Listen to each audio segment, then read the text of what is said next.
Thank you, Madam Speaker. I rise to make a brief contribution to this matter of public importance and put the Greens' support for domestic violence leave as a universal workplace entitlement on the record of this place.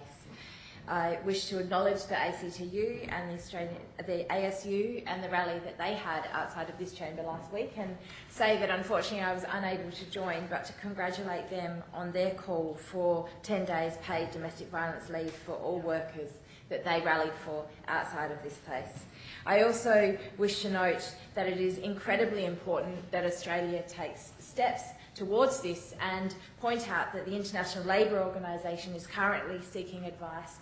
from Australia, and particularly from the Australian Council of Trade Unions, who is urging the International Labour Organisation to follow Australia's lead in providing domestic violence leave. And it is something where Australia can make a positive contribution to an international convention that is being worked up on violence against women and men at work. And I think that that is something that we as a state should be advocating and supporting, as well as something that we can then support as Australia, as a country, and contributing to global protections. I just wanted to point out briefly that the domestic violence leave is actually a provision that recognises the spread of domestic violence within our community, but also the responsibility of our workplaces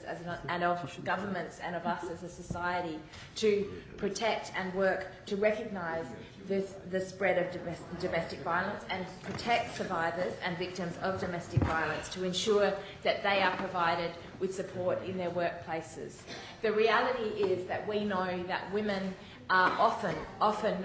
made to make a choice between acting to escape domestic violence situations, family violence situations, and the financial reality of how they will cope with that. And so if there are things that this government can do, if there are things that we can do in this place by mandating for domestic violence leave that would support women in that situation, then we should be doing that. So I wish to say that the Greens support domestic violence leave, we support the campaign for this, and we recognise that it is something that needs to be continued to push for, not politicised, but recognised as something that can help women who are trying to escape domestic violence and maintain their workplace rights.